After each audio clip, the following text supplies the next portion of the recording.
Hello everyone, AmyR's here with Prairie Paper and Ink, and you guys are getting a look at my part of my desk that how it normally looks like usually before I actually start filming for a card video. I generally have stuff piled up everywhere, figuring out what I'm using, products, dyes, stuff everywhere, and I just, pile my paper cutter on top of it, use whatever space is available. It's generally how I work. So I thought, you know what? Whatever, this is how it is. So I just started filming. I wasn't really sure. I had a rough idea in my head of what I was going to do, but I wasn't positive. That's why I had like 3 different cover plates out. And then I decided to go with MFT's, the chunky chevron cover up dynamics. And actually all the dies I use on this card are all from MFT, since I have tons and tons of them. So this entire card actually is composed completely of die cuts. I don't stamp a thing on this card. So I ran the cover up through my Big Shot with some white cardstock. And then I've got the new stitched heart stacks.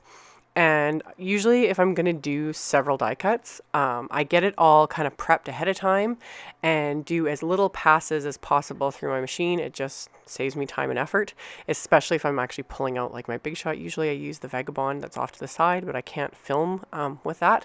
So I got everything lined up. I'm using the stitched heart stacks. There's a little tiny arrow die from the Tag Builder Blueprints 5 set, and then the Straight to My Heart dynamics. And I'm using some silver glitter cardstock, a couple different reds, a black, and MFT's silver shine cardstock, which I love. They have silver foil and silver shine, and the foil is more of a mirror finish, whereas the shine that I'm using here is just a bit more subtle, yet obviously very shiny, really pretty. So it just kind of depends on your mood, I guess. That's kind of how I decide what I'm going to use, whether I want like super shiny with the foil or a little more subtle with just the shine. And then of course I'm using some silver glitter cardstock, like I said.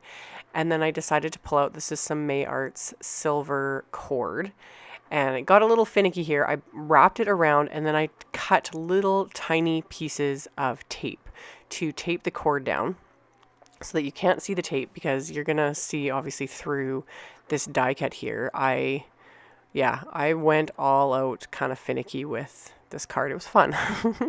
So wrap the cord, like 2 lengths of the cord around, taped them down with little pieces of tape, and then trimmed off the ends there so that they don't stick out at all, so you can't see them when this card is done.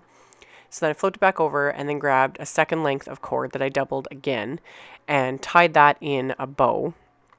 Again, just a little bit finicky when you're playing with cord. This takes a bit of practice sometimes, opposed to ribbon, just because cord is a little bit slipperier. But once I was happy with my bow, I trimmed off the ends here, and my cord is quite bent up a bit, and that because I don't have it on a roll. I just had some loose cordage that was actually just stored in a little Ziploc bag, so it's kind of all bent out of shape, which is somewhat annoying, but I work with it. So once I did that, I'm going to start organizing all these random die cuts onto this chevron die cut. And I'm going to use a little bit of foam tape, a little bit of glue. Again, I had kind of a rough idea what I was going to do, but I just kind of kept playing with things before I fully adhered them down. So the largest heart I adhered with foam tape, and same with the largest silver glitter heart. And then I kind of fiddled around with, I wasn't sure where I was going to place some of the things, but I just kind of placed it and then would take a look at it before I actually started adhering things down with adhesive. And some of the hearts and that little tiny heart arrow die cut, I just adhered with Tombow Mono Multi, because that one, especially because it's so finely detailed, I didn't want to pop that up on foam tape. 1, because it would take forever to get such small pieces, and 2, it just would, keep its integrity if I adhered it flat. And then finally I ended up die cutting another little silver, sparkly silver heart with the stitched heart stacks. And then this is where, again, I went finicky. I could have adhered the I Love You arrow die cut here just flat to the card front, or I could have die cut several of them, like just from white cardstock if I'd wanted. but I decided I kind of wanted to give it something a little extra, so I cut down pieces of Cool Tack clear foam, which happens to be sticky on pretty much all sides, and just trimmed down several little tiny pieces and put them on the backs of different areas of die cut. I didn't coat the entire back with sticky foam. One, I'd still be there to this day, adhering all those little pieces. But behind the O's and the larger parts of the die cut, I was able to adhere the dimensional adhesive, and it just made it pop up a little more. Usually if I'm doing a card like this where I'm not doing any stamping, I'm not doing any coloring, I'll go the extra mile and do things a little more finicky with, you know, the foam adhesives and that sort of thing, just to give the card more dimension, since I'm not taking the time to color. So once I was happy with how everything was kind of looking, and it looks like a hot mess when you flip it over like this, and it's going to look worse in a second, because I took more foam tape again and trimmed it all down and practically coated the back of this with foam tape. And again, there's easier ways to do it. If you wanted, you could actually just die cut multiple pieces with the chunky chevron cover up, like just cut several pieces of white cardstock, or you could die cut some white fun foam. That would work as well. It just kind of depends on the look you're going for. I just went with foam tape because I had it sitting here and it just worked. All the areas obviously where the hearts are that you're not going to see behind, I just put full size pieces of. Just slapped them on there to give it the strength and integrity it needed. And then the narrow areas is where I trimmed down with my scissors and just had little strips of the foam tape. And it looks awful, doesn't it? Like, it just looks awful. But you flip it over and you stick it onto the card front, and you'd never know there was such a mess going on behind all of that. So once I got that all in there, I stuck it onto my card base, which is standard A2 sized card base, so 4¼ by 5½ inches, that I had scored with my trusty Teflon bone folder.